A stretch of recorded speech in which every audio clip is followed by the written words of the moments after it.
Irmãos, essa é a primeira palestra nesse tema.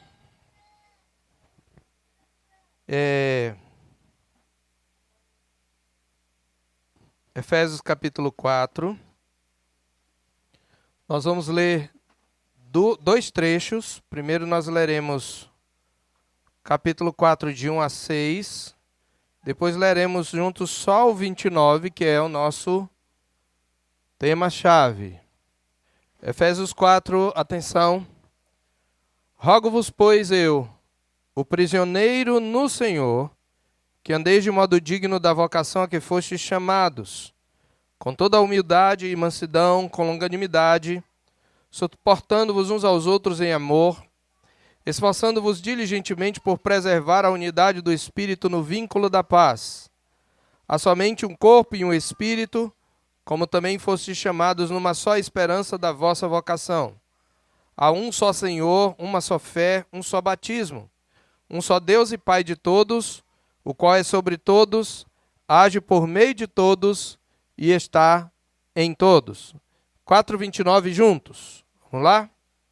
Não saia da vossa boca nenhuma palavra torpe, e sim unicamente a que for boa para a edificação, conforme a necessidade, e assim transmita a graça aos que ouvem. Referência, Efésios 4:29.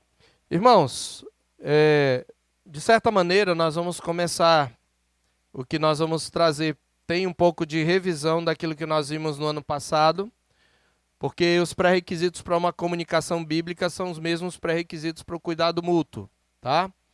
Mas hoje eu quero trazer alguns princípios gerais, né? Comunicando biblicamente, princípios gerais. Aí amanhã nós vamos falar sobre o ouvir biblicamente. De manhã à noite devemos falar. Amanhã, na verdade, nós vamos continuar alguns princípios gerais, que é sobre alguns aspectos da comunicação bíblica. De manhã e à noite nós falaremos sobre o ouvir biblicamente. Na terça pela manhã, sobre confrontar biblicamente, e na terça-noite encorajar biblicamente. Mas nós vamos começar com princípios gerais da comunicação bíblica, tá? Então, o tema é comunicando biblicamente, princípios gerais. Aí está a passagem de Efésios 4, pelo menos versos 1 e 2, onde Paulo diz que nós devemos andar de um modo digno da vocação a que fomos chamados. Então, nossa comunicação, ela precisa ser digna da nossa vocação. Paulo, do capítulo 1 a 3 de Efésios, ele mostra qual é a nossa vocação. É sermos corpo de Cristo, é sermos família de Deus, é sermos um santuário vivo para o Senhor. Ele vai mostrar no capítulo 1, Paulo mostrou no capítulo 1 de Efésios, o fundamento dessa igreja como projeto de Deus. Deus, o Pai, planejou esse projeto desde a eternidade, nos escolhendo e predestinando em Cristo. Deus, o Filho, que é Jesus Cristo, ele executou o projeto, o plano redentor de Deus. Nós temos remissão pelo seu sangue e a redenção, né? A redenção é o resgate, a libertação dos nossos pecados por meio do seu sangue.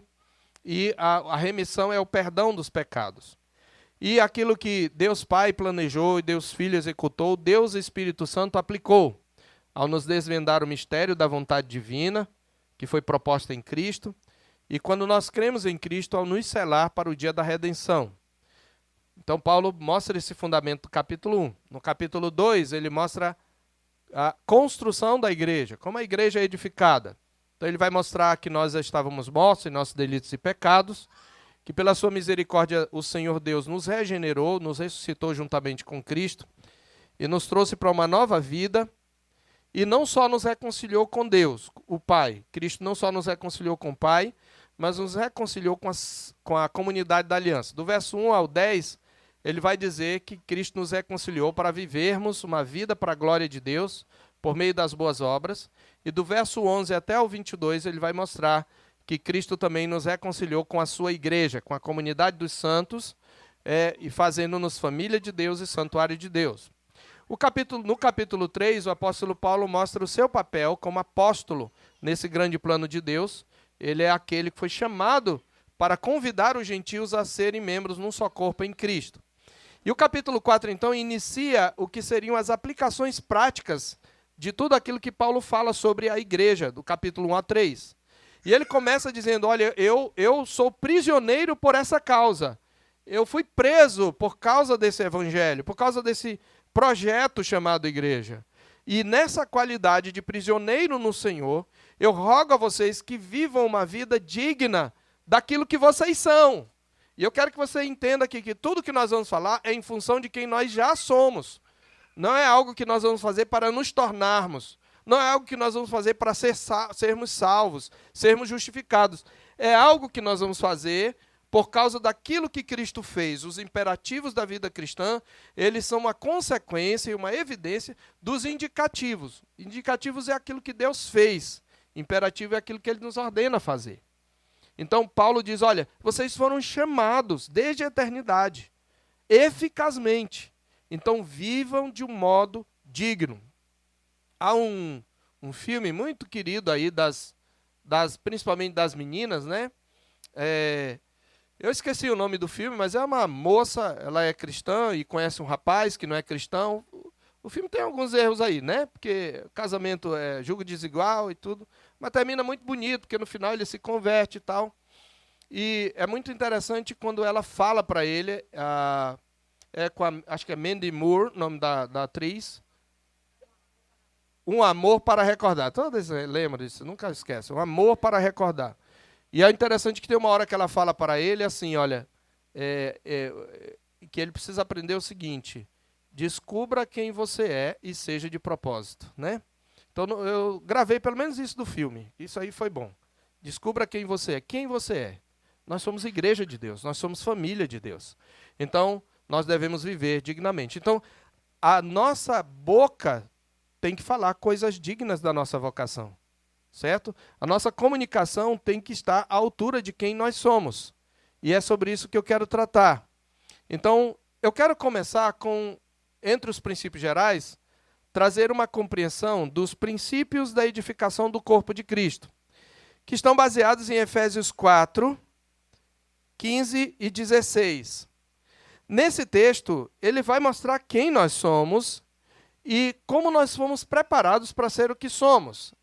Ele começa no capítulo 4, verso 7, dizendo que a graça de Deus foi dada a cada um segundo a proporção do dom de Cristo. Ele vai mostrar que Cristo ressuscitou e, ao subir aos céus, ele concedeu dons aos homens, ele deu o seu Espírito e ele concedeu alguns ministérios ordenados para capacitar a igreja para o desempenho desse serviço. Apóstolos, profetas, evangelistas, pastores e mestres, diz aí no verso 11, com vistas ao aperfeiçoamento dos santos para o desempenho do seu serviço. E aí, nessa perspectiva, Paulo nos convida a seguirmos a verdade em amor, seguir a verdade em amor, né? Crescendo em tudo, seguindo a verdade em amor, cresçamos em tudo, naquele que é a cabeça, Cristo. Qual é a doutrina que está fundamentando o que Paulo está dizendo? A doutrina principal aqui.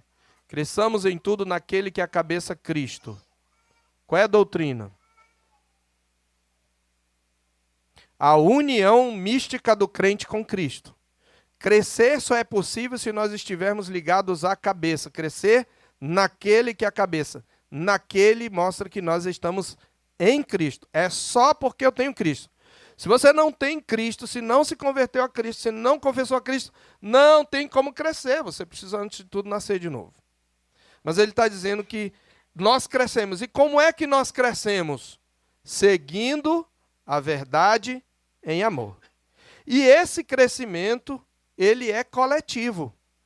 Veja, de quem todo o corpo, bem ajustado e consolidado, pelo auxílio de toda a junta, segundo a justa cooperação de cada parte, efetua o seu próprio aumento pela edificação de si mesmo em amor. Então, alguns princípios que Paulo traz nesse capítulo 4, que são importantes para a comunicação bíblica. Porque a comunicação visa o quê? A edificação do corpo. Quais são esses princípios? Primeiro princípio, A edificação, vamos ler juntos? Vocês ficarem acordados, vamos lá? A edificação do corpo de Cristo constitui-se um processo dinâmico onde cada membro ligado à cabeça tem sua parcela de responsabilidade. Veja o verso 16. De quem todo o corpo. Você é do corpo? Então vale para você. Mas para ficar mais claro ainda, Paulo diz, bem ajustado e consolidado. É a ideia de um organismo funcionando. Por isso que é dinâmico. Dinâmico é o contrário de estático. Tá? O mecânico é estático. O orgânico é dinâmico, é um crescimento orgânico. A igreja, antes de ser uma instituição, é um organismo vivo. Mas ele continua, pelo auxílio de toda junta. A junta é um órgão imperceptível, que você só percebe quando você começa a ter problema nela. Mas toda junta, você às vezes é uma junta no corpo de Cristo, mas o seu auxílio é fundamental. Mas ele não está satisfeito, ele diz, segundo a justa cooperação de cada parte. Você é parte do corpo de Cristo? Sim ou não? Sim. Então, a outra pergunta responda na sua mente. A sua cooperação hoje na igreja pode ser considerada justa? Você coopera o tanto que deve cooperar pelo seu papel? Porque está dizendo, segundo a justa cooperação de cada parte. Efetua o seu próprio aumento, o corpo coletivo, para a edificação de si mesmo em amor. A edificação de si mesmo, o sujeito da edificação de si mesmo, não é o indivíduo, é o corpo. Tá? Então, a edificação do corpo é um processo, preste atenção, dinâmico. Quer dizer que está sempre em movimento. Ele nunca nesse mundo vai chegar a um ponto pronto. Agora nós estamos... Não. É dinâmico, onde cada membro, ligado à cabeça, que é Cristo, tem sua parcela de responsabilidade. Segundo princípio, juntos. O crescimento só é possível pela nossa união com a cabeça, que é Cristo.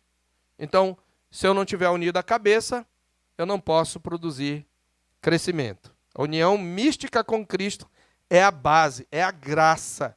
É algo que parte de Deus. Tá? Terceiro, junto. Porém, essa união se organiza na coletividade. Ou seja, não é aquele unir com Cristo. Com Cristo eu tenho comunhão, pastor. É com certos irmãos que é difícil, né? Tem certos irmãos, mas com Cristo eu estou bem. Não. Se você não está bem com o irmão, você não está bem com Cristo. Porque a união com Cristo se organiza, se manifesta na coletividade. Por isso que desigrejado é uma coisa antibíblica. Entendeu? E não é só frequentar a igreja, é você se envolver com a igreja. É isso. Quarto princípio, juntos. O contexto da edificação é um corpo bem ajustado e consolidado, né? Um corpo saudável. Quinto, juntos. Esse funcionamento orgânico requer o auxílio de toda a junta. A ênfase, portanto, é nos relacionamentos. Qual é o papel da junta? Grosso modo. Ligar duas partes, né? Junta é sempre algo que liga duas partes que de outra forma estariam separadas. Então veja, a ênfase é no relacionamento. É quando estamos ligados, percebe? Na medida em que nos relacionamos, que a graça de Cristo flui de um para o outro. Embora nós tenhamos comunhão direta com a cabeça que é Cristo, nós precisamos da igreja para receber o completo influxo da vida que flui de Cristo. Ok? Então veja, a ênfase é nos relacionamentos. Sexto, a unidade...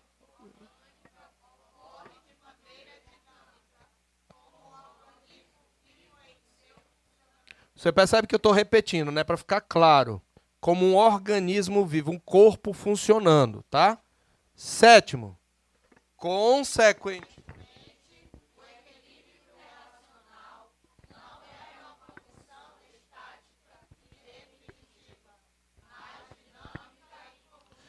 Então, equilíbrio relacional é quando a gente tem relações equilibradas. É como um casamento. Alguém aqui, bom, pode ser, né? Se for, eu vou pedir para aplaudir. Chegou num ponto do seu casamento que você diz: cheguei à condição máxima. Hein, Wanda? Meu maridão é um pastor do lar, perfeito em tudo. Hein? É? Minha mulher é perfeita, não precisa de mais nada. Não. O relacionamento, pela sua natureza, qual é a natureza do relacionamento? Ele é dinâmica. A igreja é um organismo vivo. Então, o equilíbrio relacional não é uma condição estática, quer dizer, que para num ponto e pronto, agora nós estamos surfando na onda. Não, quando a gente está experimentando a alegria, né? Vocês lembram aqui, só para o pessoal da terceira igreja, não preciso mencionar, depois do nosso, que culto maravilhoso, né? Do domingo passado, não foi? Maravilha. 3 filhos de aliança sendo recebidos. Mas o que teve depois do culto? Nós tivemos que ter uma conversa difícil, ouvir coisas que não gostaríamos de ouvir, não é isso? Porque é dinâmico. A nossa confissão de fé diz: o nosso processo de santificação, ele é imperfeito nesse mundo. A justificação acontece uma vez por todas, mas a santificação é imperfeita. Então, isso aqui é muito importante, irmãos, porque se você desistir da igreja, porque, não dá, eu cansei, você tem que desistir da vida. Porque os relacionamentos deste mundo, eles serão assim. Eles vão ter altos e baixos. Claro que à medida que você vai crescendo, que o corpo vai crescendo, ele vai aprendendo a lidar com os conflitos, com os embates, com os altos e baixos. E ele vai mostrar um organismo em funcionamento gripa. Sim ou não? Um organismo perfeito em funcionamento pega Covid? Pega. Tem infecção? Tem. Mas qual é a diferença? É que esse organismo, ele reage, ele combate, às vezes com ajuda externa, mas ele combate. É um organismo saudável.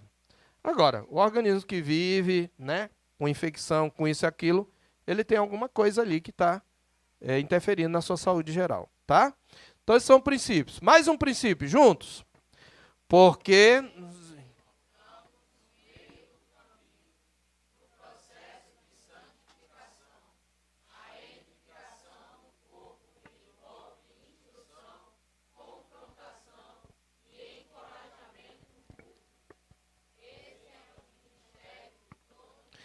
Então, vou repetir para quem não está lendo ali embaixo.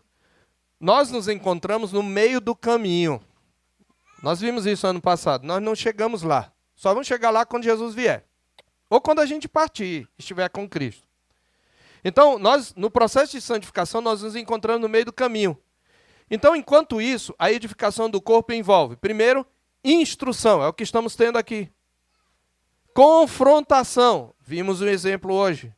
Encorajamento, mútuos, não é só o pastor que faz isso na pregação. A gente faz isso nas conversas informais. Esse é um ministério de quem? Do pastor, dos presbíteros, do conselho? Não, de todos os santos. 1 Tessalonicenses 5,14. Está aí na projeção. Diz assim: exortamo-vos também, irmãos, a que admoesteis os insubmissos, consoleis os desanimados, ampareis os fracos e sejais longânimos para com todos. Tem gente na igreja que é insubmissa? Na terceira igreja? Não, né, gente? Não tem. Hã? Todo mundo é obediente, é? É, né? Mas tem igrejas aí, a nossa não é, né? Mas tem igrejas aí que tem insubmissos, né?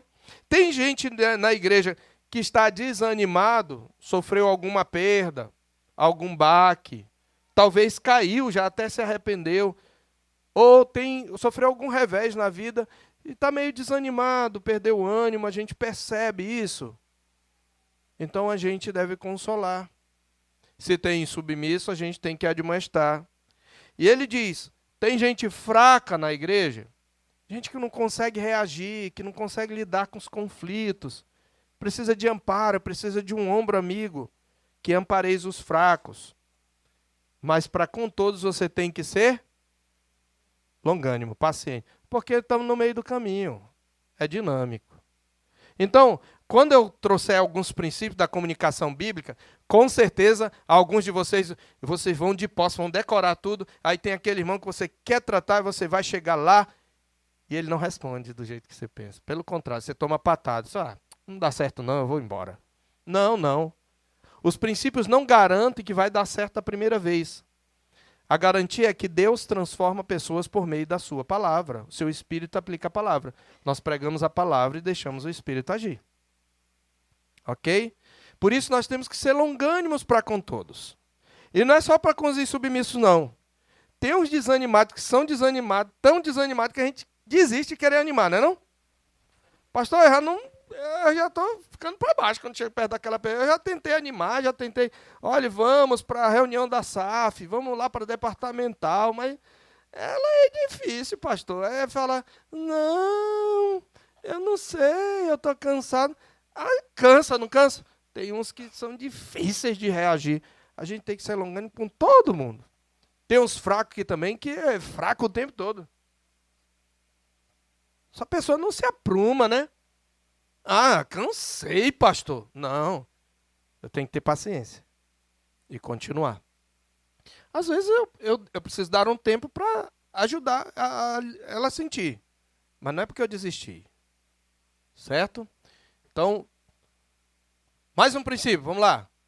A obra de edificação e preservação da unidade do Espírito no vínculo da paz requer uma comunicação bíblica e cristocêntrica, com palavras boas para edificação, que reflitam nossa ligação e submissão à cabeça que é Cristo. Aqui chegamos, estamos avançando. Perceba que tem um encadeamento lógico. Eu estou usando um silogismo aí.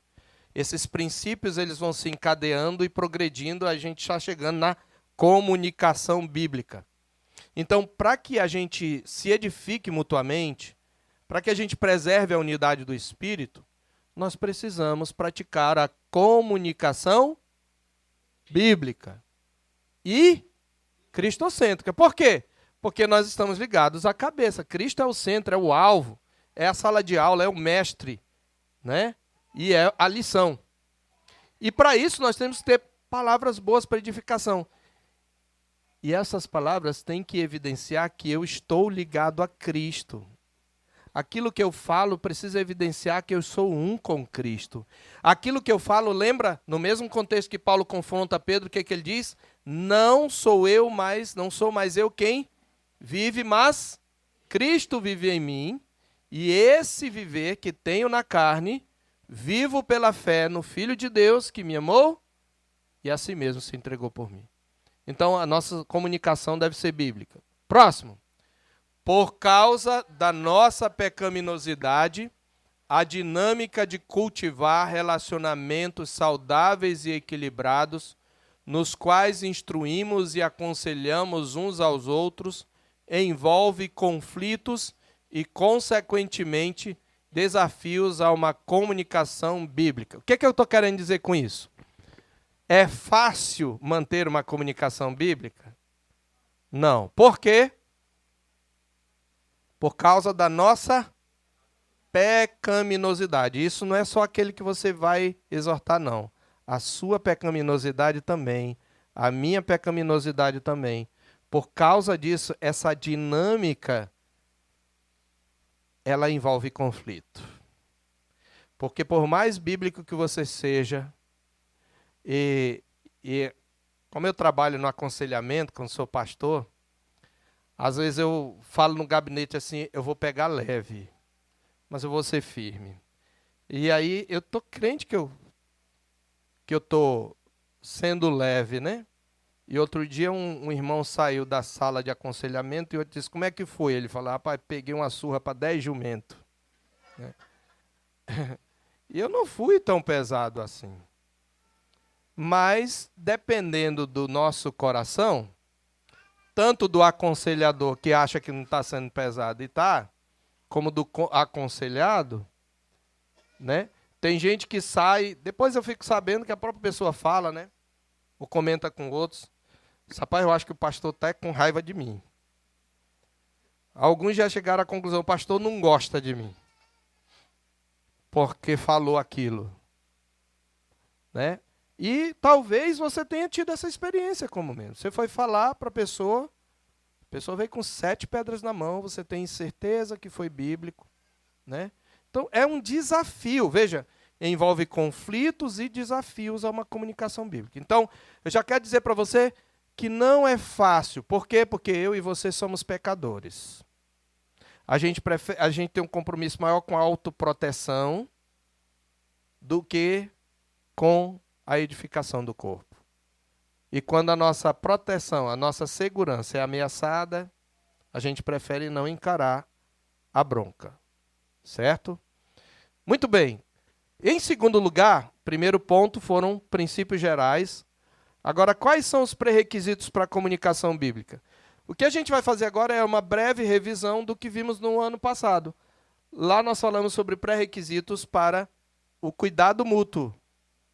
E são os mesmos, porque são os mesmos que estão aí em Efésios 4. E eu quero começar, antes de tratar desses pré-requisitos, são os que estão aqui em Efésios 4, tá? Qual é o modo digno da vocação que fomos chamados? Com toda humildade, mansidão, longanimidade, suportando-nos uns aos outros em amor, e esforçando-nos diligentemente por preservar a unidade do Espírito no vínculo da paz. Um dos comentaristas que eu pesquisei, ele trouxe uma observação que eu até perceber isso, eu já falei ano passado, lê-lo eu não havia percebido. Que quando Paulo fala do viver digno, ele não começa falando em termos individuais, mas em termos coletivos. Ele só vai falar da santidade pessoal a partir do verso 17. Quando ele diz isto, portanto, digno, Senhor, testifico, que não mais andeis como também andam os gentios, na vaidade dos seus pensamentos. E aí ele vai falar de várias coisas com relação à nossa santidade pessoal. Mas antes de falar da santidade pessoal, ele fala da santidade coletiva.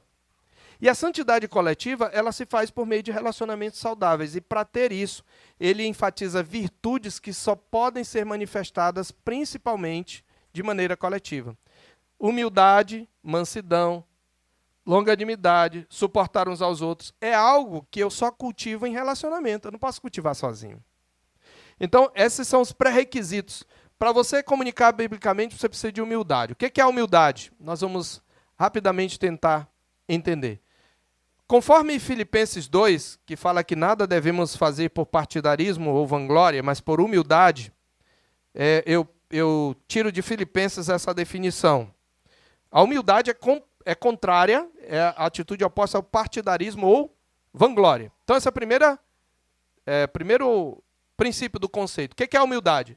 É o espírito, a disposição interior, contrária à ambição e à disputa por posições, espaço e poder, que é o que Paulo chama de partidarismo em Filipenses 2, verso 3. Tá? Então, partidarismo é quando você quer ou se favorecer, preste atenção, crente, ou favorecer o seu grupo, principalmente o grupo dos mais allegados. Quando você vê que o seu grupo está perdendo espaço e você começa a criticar outro grupo ou ter uma atitude de hostilidade disfarçada, isso é partidarismo. Ou quando você está brigando por espaço. Agora, irmãos, nem sempre a gente está consciente disso. A gente vai dizer que eu estou assim porque ela fez assim, não devia fazer, ou porque ele agiu de outro jeito, mas no fundo é uma briga por poder. E humildade é ao contrário disso. Humildade também é ao contrário da busca vaidosa por reconhecimento. É isso que significa vanglória. Então eu fiz,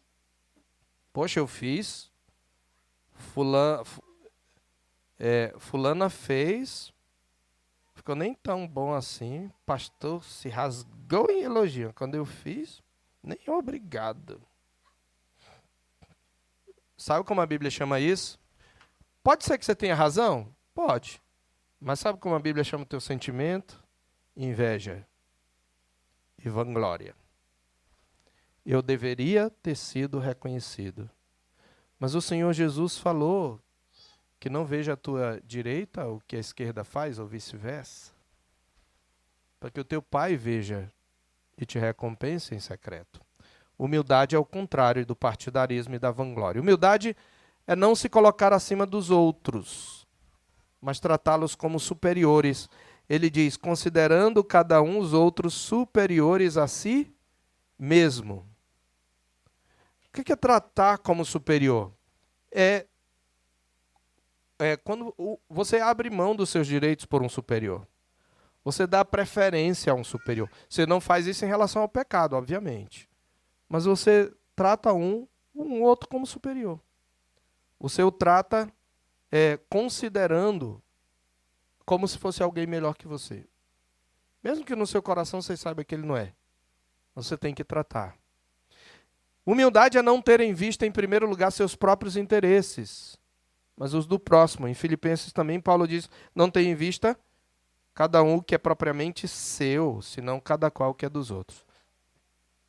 Então, quando você reclama que seus direitos não foram atendidos, deixa eu falar uma coisa para você. Às vezes, a gente deixa de receber aquilo que é justo. Certo? O marido deve esperar da esposa respeito, submissão, sim ou não? É justo ele esperar isso dela? Sim. A esposa deve esperar do marido que ele a proteja, cuide dela, sustente, com a própria vida, sim ou não? Sim. Então, às vezes, nós temos reivindicações justas. A questão é, se eu quero tanto aquilo, mesmo sendo justo, que eu estou disposto a pecar para ter, ou se eu peco porque não tenho, então o meu desejo é idólatra, mesmo que seja por algo justo. Então, meu marido não me dá atenção, então eu vou destratá-lo. A minha esposa me distrata, então eu não vou amá-la, protegê-la como é para ser. Eu estou dizendo, eu estou livre para pecar porque o outro pecou contra mim. Então, humildade, quando você age assim, você não está agindo segundo a humildade. Toda vez que você justifica um pecado por causa do pecado que o outro cometeu, isso é falta de humildade. É isso que Paulo está dizendo. Humildade, num conflito, ela nos faz dispostos a sermos admoestados. Uma das características do humilde é ele se deixa admoestar. Ele não fica resistindo à admoestação. Certo? O orgulhoso, ao contrário, é mais propenso a mandar do que a obedecer. É mais propenso a ensinar do que a aprender. É mais propenso a falar do que a ouvir. Então, humildade é uma disposição também para ouvir. E, por fim, a humildade nos livra de respondermos defensivamente quando repreendidos. Então, veja, quando nós somos repreendidos, nós vamos demonstrar humildade ou orgulho. Quando a gente racionaliza a culpa, eu fiz isso porque... Ou nós transferimos para alguém. Eu fiz isso porque ele ou porque ela. Ou alguma circunstância. Então, a humildade nos livra dessas atitudes. Por isso que ela é importante na comunicação bíblica. Tanto na hora que você vai exortar, como ser exortado. Certo? Segundo pré-requisito é a mansidão. Mansidão, ele fala aí, né? Com toda humildade e mansidão. É uma virtude a ser exercida, especialmente em situações que nos incitam à ira. O manso, ele vai demonstrar que é manso, principalmente quando ele é provocado. Se ele não for provocado, óbvio. Mas se ele for provocado, entende? Mulheres, sabe quando vocês mostram que são mansas? A gente vai ver que vocês são mansas quando vocês estão na TPM, quem tem TPM. Porque na TPM é o teu corpo que te provoca, né? Mas, como é que você age? Ah, pastor, mas TPM, como é que você age com seu patrão? Vou falar a pergunta do pastor Milton aqui. Não, você segura a onda. Ah, porque eu preciso desse emprego. Mas com o maridão, eu tô de TPM, vai pra lá. Né? Então, mansidão é uma virtude que você exerce principalmente em situações que você é provocado. Mansidão é força sob controle. Mansidão não é sinal de fraqueza. Você tem força, mas você usa com suavidade. Né? Você usa a força. A mansidão envolve o poder de abrandar, acalmar e tranquilizar. O manso é aquele que, mesmo quando ele repreende, ele não insufla mais. É claro que tem o escarnecedor que vai se insuflar, mas eu estou falando quando você fala na média, né? Então, às vezes você pode ter uma fala mansa, mas você atiça a ira dos outros, joga um contra o outro, você não é manso. Você é sorrateiro, é diferente. Você é sonso, é diferente. Certo? Então, o manso, ele, por exemplo, numa briga, o manso ele não joga mais fogo, lenha na fogueira. Ele faz tudo para apaziguar, acalmar e tranquilizar. Tá? A mansidão, no entanto, não deve ser confundida com fraqueza. Tem aqueles que a gente acha que são mansos, né, que quase não fala, né?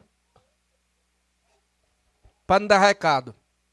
Até quando deveriam falar, eles fecham a boca. No coração, lá dentro está um turbilhão, mas ele não fala. Por quê? Por temor de homens. Covardia. Ou timidez. Irmãos, timidez não é um traço simplesmente da personalidade. É um traço pecaminoso. A Bíblia diz, Deus não deu o espírito de covardia. Ali também traduz por timidez. 2 Timóteo 1,7, se não me engano. Mas de poder, de amor ou de moderação. Então, aquele que não reage porque ele não tem coragem, não é manso. Ele só é covarde.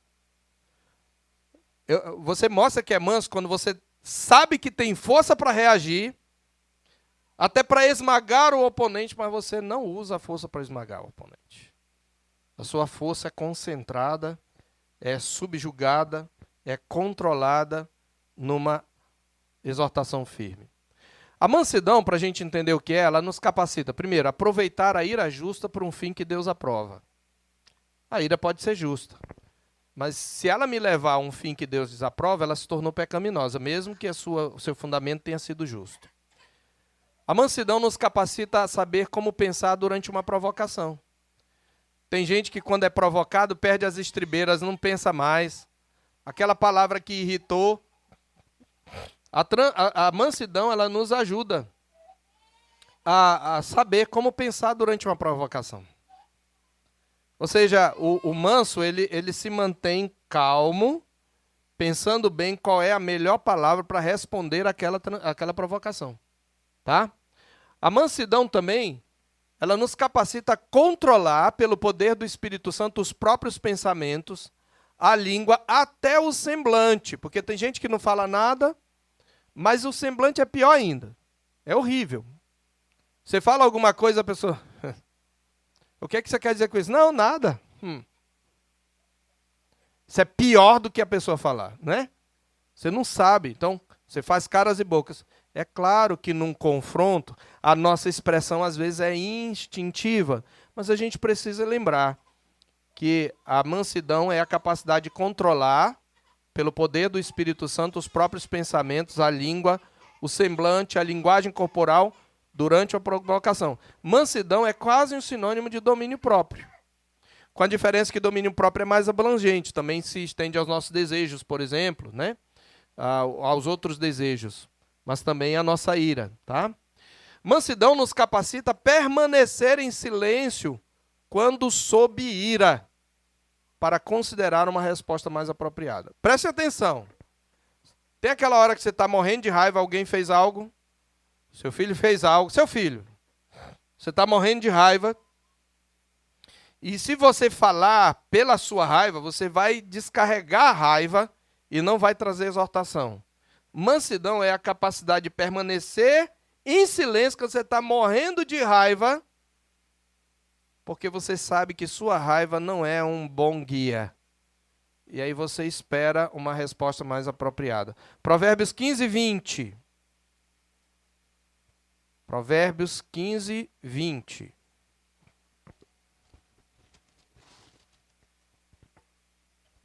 O filho sábio alegra a seu pai, porém o filho insensato despreza a sua mãe. Desculpa, é 15, 20 não, é 15, 1. Desculpe, 15, 1.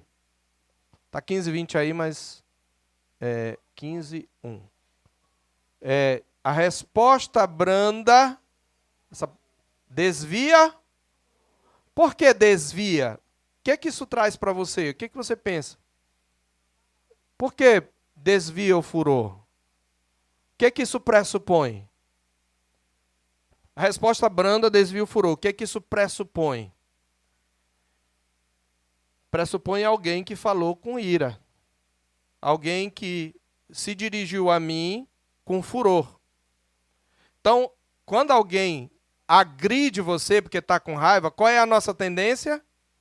A raiva dele contamina a gente e a gente responde com a mesma moeda.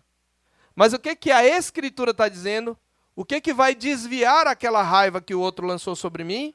A resposta branda. A Bíblia diz isso.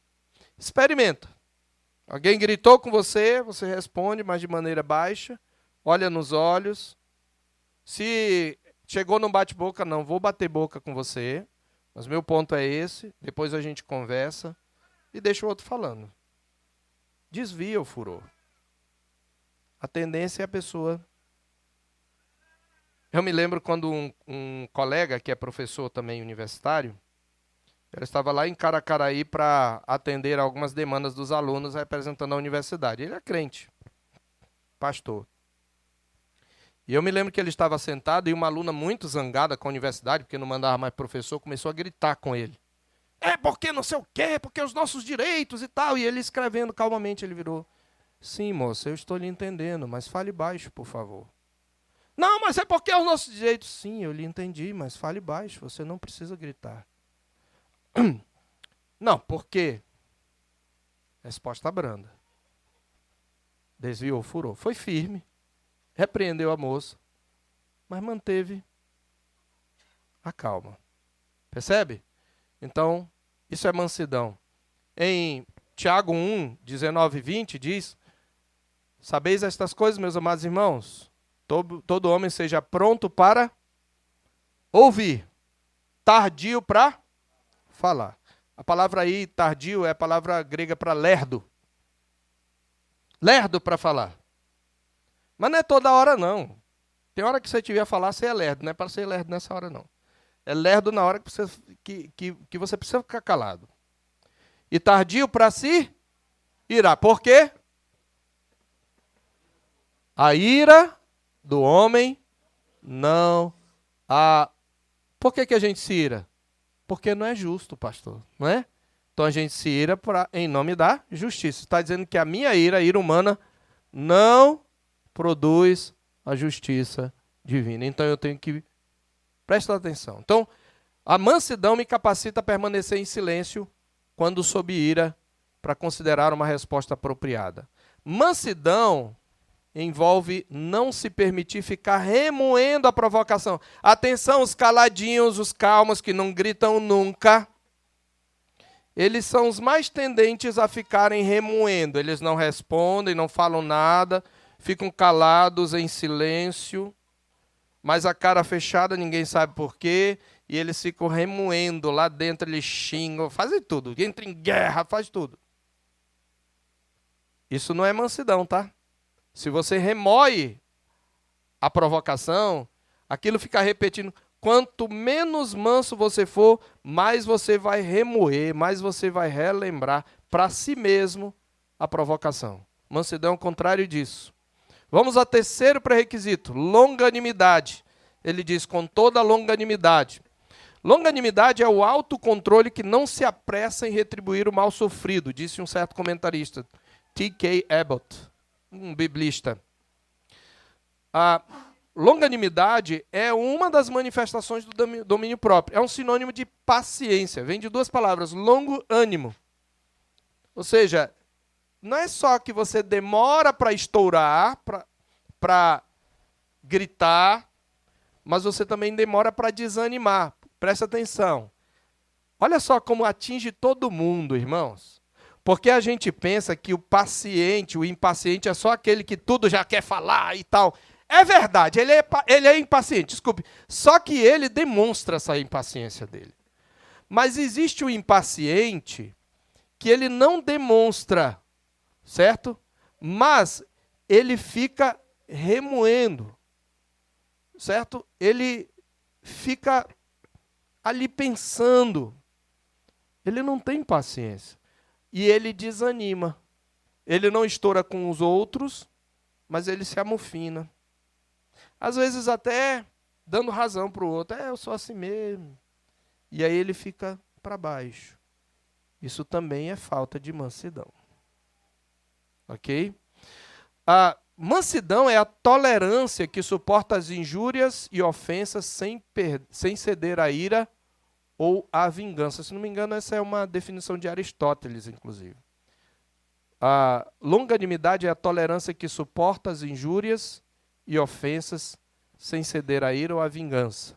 A palavra de Deus diz em Provérbios 16, 32, vamos ler juntos? Aqui, como está na projeção, vamos lá? 16, 32. Melhor.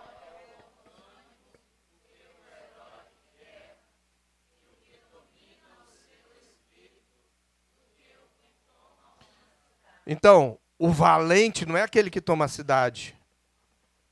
O herói não é aquele que vai para a guerra. O herói é aquele que segura a onda na guerra interior do seu coração. Melhor é o longânimo do que o herói de guerra e o que domina o seu espírito do que o que toma uma cidade. E por fim, a tolerância é o quarto pré-requisito para uma comunicação bíblica. Ele fala, suportando-vos uns aos outros em amor. A palavra suportar aí, tem gente que diz, olha, aí quer romantizar. Significa servir de suporte. Não é nada disso, não. Não é isso que a palavra diz, não. A palavra tolerância aí é aguentar firme mesmo. Quando a vontade é você soltar o peso. Essa palavra ela é usada para Deus, quando diz que Deus, lá em Romanos 6, Romanos 3, eu não lembro agora se é 25, 26, que Deus, na sua tolerância, deixou impunes os pecados anteriormente cometidos. A tolerância é o ato de segurar a ira, de suportar. Agora, não significa aceitar e aprovar o pecado, tá? Lembra, Paulo, nós vimos na exposição do culto hoje, ele não teve tolerância para com Pedro. Ele repreendeu. Então, tolerância não é, não, irmão, tudo bem, ele está praticando imoralidade, mas o amor é... Não é isso. Precisa haver repreensão, disciplina. Mas não é verdade que tem aqueles pecados, né, de estimação que a gente comete todos os dias uns com os outros, que se fosse levado a conselho, já começava o pastor a ser disciplinado já, né? Aqueles pecados que nós cometemos pelas nossas relações, pelas nossas reações que muitas vezes acontecem, né? Então, o que é mansidão? Esse é o ponto principal desse conceito. Tolerância, desculpe, que é o suportar uns aos outros. É a capacidade de suportar um sofrimento. Então, tolerância não é algo que você exerce se sentindo bem, não. É algo que você sofre. É como suportar um fardo, que é resultado de uma afronta, você foi afrontado, de uma ofensa, ou de um desconforto que alguém causou a você, uma circunstância, ou mesmo de uma decepção. Em Marcos 9, verso 19, se você abrir aí, você verá que Jesus usa essa palavra, inclusive num desabafo. Marcos 9, 19, Jesus desabafa porque tem que suportar ou tolerar uma geração incrédula e perversa. Ele diz, então Jesus lhes disse, ó geração incrédula e perversa, até quando estarei convosco? Até quando vos sofrerei? Essa palavra sofrerei é a mesma traduzida por suportar. Até quando eu vou ter que suportar? E veja, é um sinônimo de sofrimento. 1 Coríntios 4, verso 12. Paulo usa essa palavra também, ele diz, e nos afadigamos, trabalhando com nas nossas próprias mãos, quando injuriados, bendizemos, quando perseguidos, suportamos. Então, não é ser suporte, não. Suportar aqui é você tolerar o outro no momento que o outro está difícil de engolir, que te causa sofrimento, que te sufoca. Entende? que te irrita, que te angustia, que te constrange. É aí que você exerce tolerância. Você não vai exercer tolerância quando está tudo bem, não. Tolerância é suspender a expressão da ira quando eu sou provocado. Tolerar as ofensas do outro. Lu Priolo, ele diz o seguinte, acho que é no livro Resolução de Conflitos. Ele diz, todos nós temos peculiaridades e fraquezas não pecaminosas. Tolerância também não é só para com o pecado do outro, não. Às vezes é uma característica que te irrita. Tu não gosta da voz dela. É irritante. Tu não gosta do jeito dele meio, sabe? Ai, parece, como é que fala? Uma lesma, né? É o jeito do sujeito, você não gosta. Mas não é pecado em si. Então, todos nós, diz Lu Priolo, temos peculiaridades e fraquezas não pecaminosas que podem ser irritantes para outra pessoa. Né, Suelen? Você às vezes me irrita. Eu tenho que tolerar, Suelen.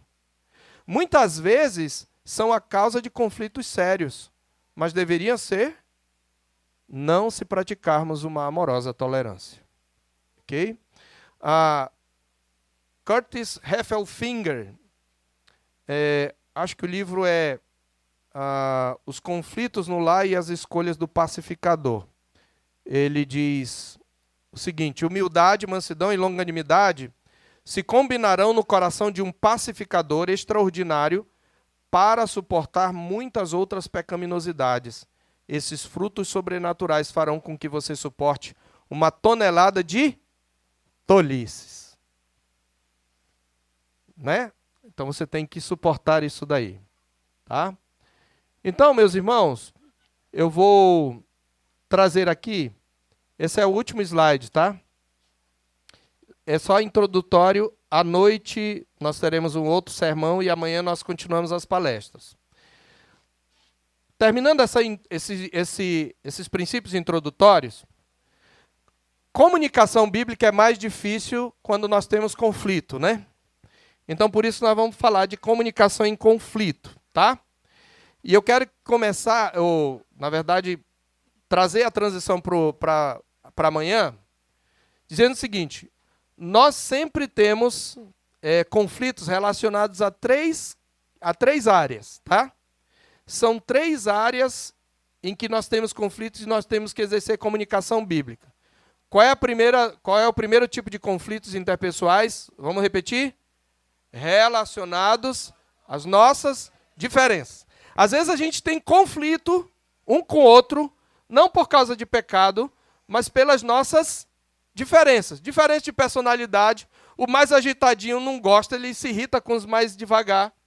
E o mais devagar acha o agitado muito agitado. O que quase não fala irrita o que fala muito, e o que fala muito irrita o que quase não fala. Também nas diferenças de criação. Cada família tem um jeito de criar que não é necessariamente pecaminoso ou virtuoso, né? E que o outro estranha. Isso acontece principalmente no casamento. Que tem alguns costumes que a gente leva, né, para o casamento e um estranha do outro e um fica corrigindo o outro. De valores pessoais, todos nós temos valores pessoais que às vezes até são inegociáveis, mas que precisam ser negociáveis a bem da relação e que não são necessariamente bíblicos, tá? Então, Lu Priolo, no livro Resolução de Conflitos, diz o seguinte, Deus não somente fez os indivíduos singularmente diferentes, mas essas diferenças às vezes causam conflitos no mundo que foi amaldiçoado pelo pecado. Às vezes também, deixa eu falar uma coisa para você, sabia que também as nossas semelhanças causam conflito? Porque às vezes tem algo que eu não gosto em mim, mas quando eu vejo no outro é mais fácil condenar. Então isso acontece também, não é só a diferença não. As semelhanças também. Segundo tipo é o conflitos relacionados à pecaminosidade de uma ou de ambas as partes. Aí quando envolve pecado. Tanto dos dois como de um só. Aí você tem o exemplo de Caim e Abel, né? Caim assassinou Abel, Abraão e Ló, eles são inclusive tio e sobrinho. Abraão, que tinha preferência, foi cortês no conflito, né? Apaziguou. Você tem o conflito entre Saul e Davi. Saul quer matar Davi. Jesus com os mercadores do templo, Jesus expulsa os mercadores, e Paulo e Pedro, que nós vimos hoje no sermão da manhã. E o terceiro e último tipo, relacionados a diferenças de interpretação e abordagem das Escrituras. Irmãos, mesmo dentro, vamos dizer assim, de um segmento reformado, nós temos diferenças de abordagem e interpretação. E eu vou citar nomes aqui só para os irmãos entenderem.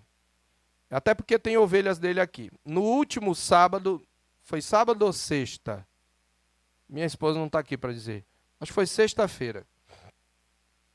Eu fui lá na casa do pastor Anderson só para pegar um relógio que ele esqueceu lá, que a gente esqueceu no dia que a gente foi almoçar lá. E a gente estava conversando muito bem, até que nós tivemos um longo embate teológico. Não vou falar o assunto aqui, mas era um assunto sobre o qual nós tínhamos discordância. E aí, foi um fala de cá e outro fala de lá. Mas não foi uma discussão, no sentido de uma briga. Ninguém ficou zangado um com o outro. Mas a gente estava tentando afinar as posições, talvez até na expectativa de que eu o convencesse ou ele me convencesse. E aí ele falava, e é ruim, porque quando a minha esposa está, ela é sempre a favor do outro, né? Aí teve uma hora que ela ficou impaciente, deixa o outro falar. Eu falei, ih, rapaz, eu tenho uma torcida aqui, que era para estar a meu favor, né? Mas a gente estava conversando sobre questões pastorais mesmo. De um detalhe, que eu não vou entrar na questão aqui, em que a gente estava discutindo que é um assunto complexo da vida da igreja mesmo. E ele estava trazendo o seu raciocínio e eu estava trazendo o meu. E foi uma discussão maravilhosa. A gente saiu de lá com ele dizendo que vinha bater aqui no retiro. Então tá tudo bem, né? Ele disse que vinha filar boia. Não sei se ele virá. Mas ele disse, ei, tô querendo ir lá, hein? Vou filar a boia. Falei, pode ir, tranquilo. Até porque você tem ovelhas lá, depois eu posso passar a ficha, né? Então se comportem. Então veja, nós temos diferença de interpretação e abordagem. Nós nos consideramos, eu e o pastor, reformados. E eu continuo achando que ele é, mesmo tendo uma leve diferença numa determinada interpretação. Porque existe essa possibilidade. É claro que onde a diferença é central ao evangelho, aí não. Mas às vezes eu vou ter. E não é só de interpretação, irmãos, das escrituras, é de um assunto à luz das escrituras. Você pode ter diferenças. Tá? Então, só para você lembrar, 3 tipos de conflitos relacionados às nossas diferenças de personalidade, tá? De criação e valores pessoais, relacionados a pecado nosso e do outro, e relacionados à diferença de interpretação e abordagem das Escrituras. Então, grave isso, nós vamos fechar com isso, e aí amanhã a gente continua, e a gente vai falar um pouco mais sobre comunicação bíblica, propriamente dita, tá? E a gente vai começar com comunicação de um modo geral. Vamos orar e agradecer ao Senhor Deus. Se você tiver alguma pergunta, alguma consideração, você pode anotar e para depois, se você quer, para a edificação de todos fazer, a gente vai ter em algum momento um momento para perguntas e respostas. Você pode me procurar, aproveitando que hoje é o dia do Senhor, tá? E antes da gente orar, só lembrar, irmãos, está muito quente. Os irmãos podem descer ao Igarapé para se refrescar, mas não se esqueçam, hoje é o dia do Senhor, não é dia para furdunço. Desça na água tranquilamente, converse, fale com quem você não costuma conversar, converse sobre assuntos espirituais, sobre o que nós discutimos aqui, compartilhe um pouco de como você tem vivenciado essas questões. Vamos aproveitar esse dia para que à noite a gente esteja bem desperto para o culto. E aproveite também para descansar após o almoço, tá? Vamos orar e agradecer a Deus. Senhor, muito obrigado por esse estudo, pelo que podemos aprender, meu Deus. Que o Senhor nos ajude a reter essas coisas no coração e pelo poder do seu Espírito, Pai, praticá-las desde a nossa relação familiar, a nossa relação na igreja e também, ó Deus, na sociedade em geral. Nós te pedimos agradecidos em nome de Jesus. Amém.